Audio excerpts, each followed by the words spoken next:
heart failure. But people who retain water we have poor circulation. So the concept is teaching people how to balance water, which they call it also condensation. They'll call it inflammation. And what we need to do is start learning how to use barometers in our home to balance the water. Then the next element is air. So air we're going to be going through in our segment, how to balance the air. Air is everywhere. As soon as you walk out of your mother's womb or come out, you breathe. And your mother would tell, or the doctor would tell, or whoever's supervising that parent would say, make sure you burp the baby. So the concept is why don't adults keep themselves regulated with the air that is so important to get off the baby's digestive system so it can be regulated and balanced and it can grow healthy, but the adults call it beer belly, good eating, love handle. They rename everything. So I'm here to kind of construct the brain of thinking that if you feed the baby, you burp the baby. Right. Okay. So let's talk some more about feeding the baby and burping the baby. Exactly what do you mean by that? Well, digestion comes from getting rid of the air so my muscles around the digestive system, which is the stomach or the intestines, can squeeze. And they call it peristalsis in our Midwestern medicine area. But what happens is the digestive system is a very complex system. It absorbs nutrition, it gets rid of waste, and it, the biggest thing about it is it collects air. And the air is not supposed to be on it. So the air comes on our bodies through stress. Okay. Stress is a common denominator with every human on Earth, every animal on Earth. The animals, you watch them, they know how to keep stress off their bodies. They'll eat nutritious foods from the earth. They will go around free, fitment, they're hunters. Believe me, they're going to eat. The one thing that the animals are going to do is eat. But the concept is they're kind and friendly about it. Okay. So us as humans are, okay.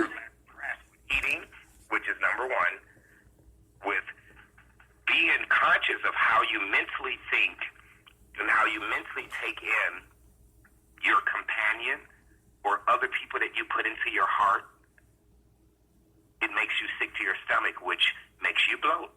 So air comes from stress, which is hearing, seeing, smelling, tasting, and touching in a negative way.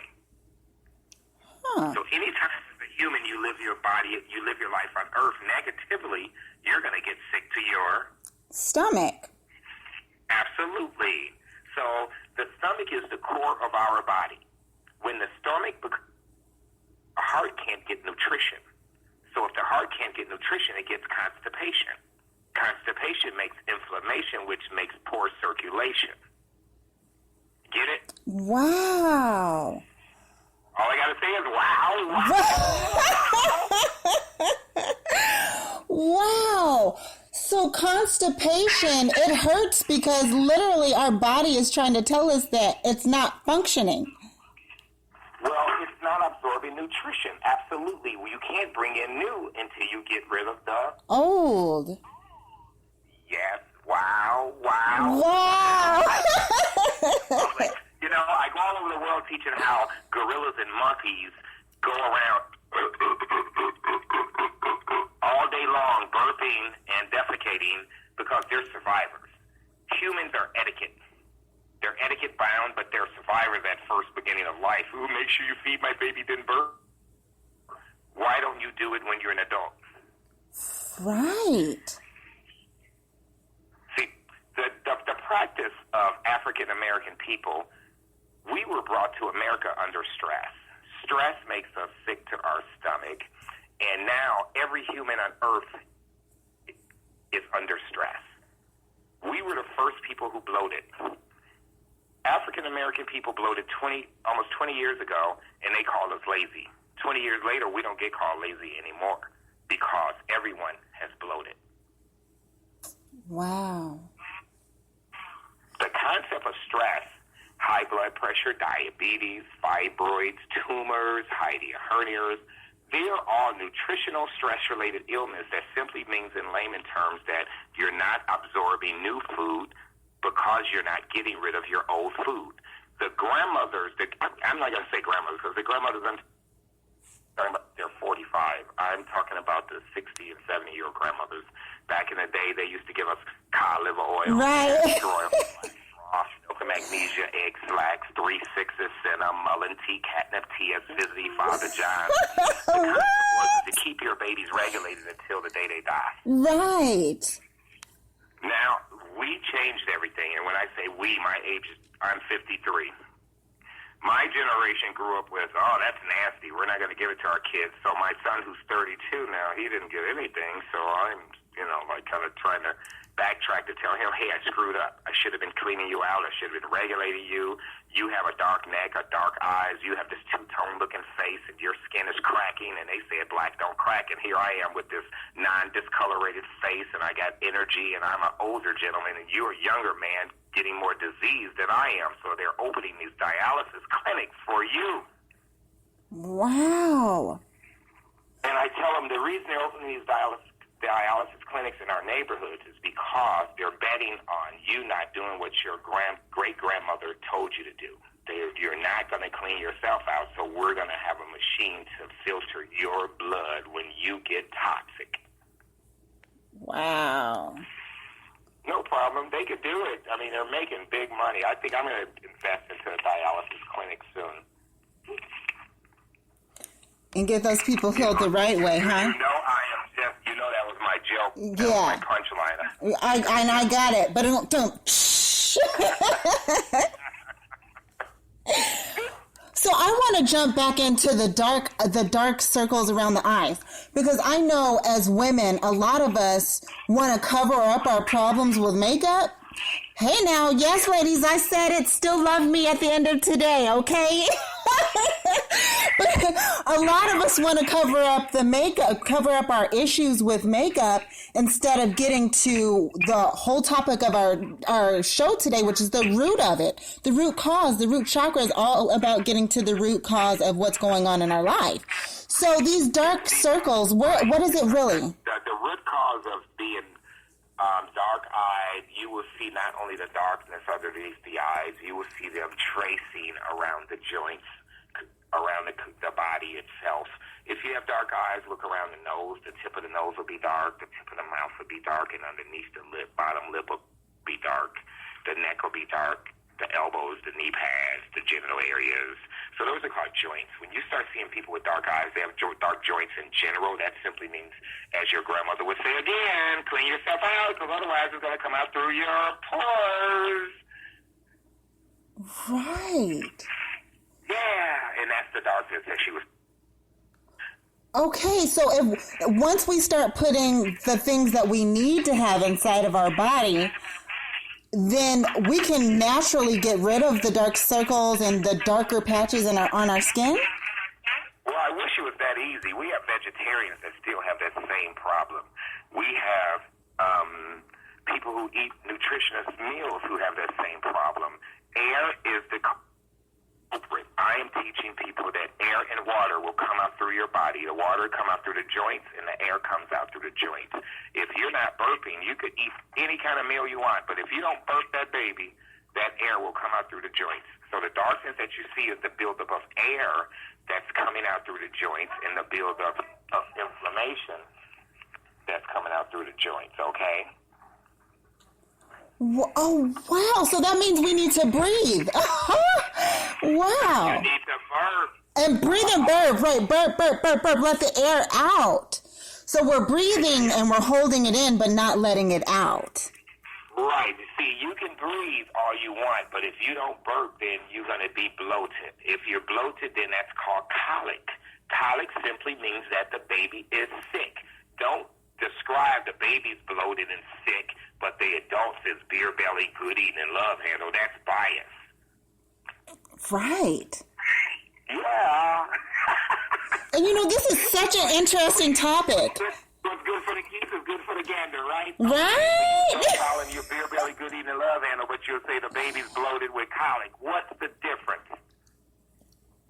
You know, I really love that we're having this conversation because babies, they have that nice, youthful, beautiful skin. So everybody listening, if you want to be young again, start burping. And we've got some more goodness to tell you about. Okay, so... Well, if everybody can burp, then that would be easy. Watch this. Okay. I can burp myself. I challenge all your audience to see if you can burp yourself. If you have a hiccup like that's not a burp. That's a hiccup like. But a burp,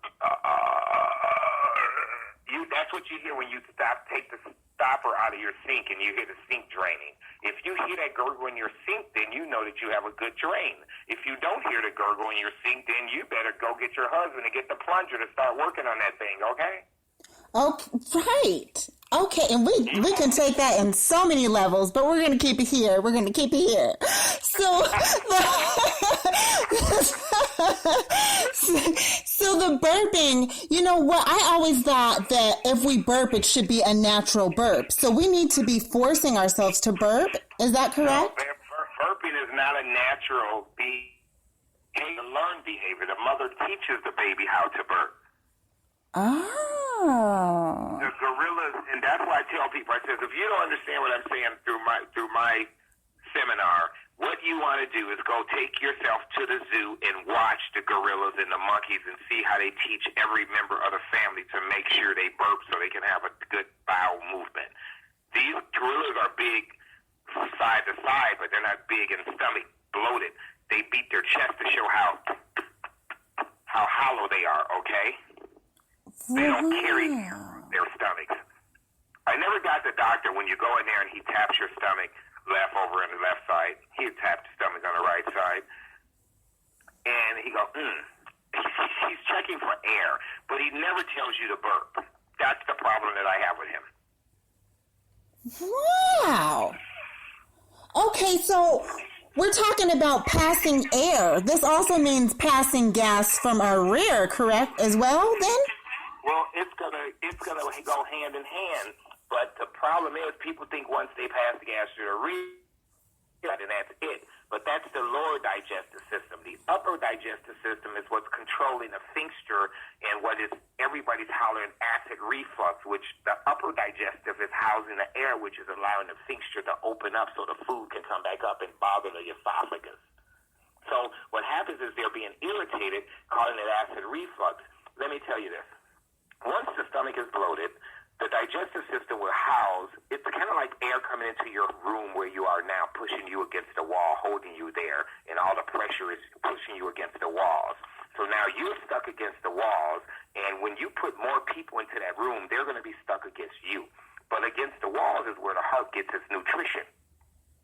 So you're stuck there. When are you going to get off the wall? Because I done used you, I done sucked you dry. Now you have old blood sugar, which is what food turns into, sugar. And now my heart's getting all of the old, what we call constipation, which has turned into sugar. And the sugar now is being fed to my liver and my kidney and my body, trying to keep me alive, which now my pancreas is using all of its power to balance my body. So when are you going to ever burp me to get rid of me, get me off the wall so the food that you ate last week can come onto the wall? Wow. Okay, we're going to take a burp break. So everybody listening, we're going to take 3 seconds. Let's take 5 seconds to get a good burp out. Okay, ready? Okay, I'm going to see if I can burp. Okay, 1, 2, 3. Oh, that was the best I got. Let me try again. Oh, that kind of was good. How did that sound, Will? If you think about it, that's why I go out teaching people what is GAT tea. GAT tea is a stress-relieving formulated tea that my daughter, when she was 12 years old, she bloated. I found this tea from a doctor, a homeopathic doctor, who wrote about they were giving depression medicine to children who bloated. The children were being put under depression medicine, and they were being cut on, and they even have this movie, Grace to God, or something about this little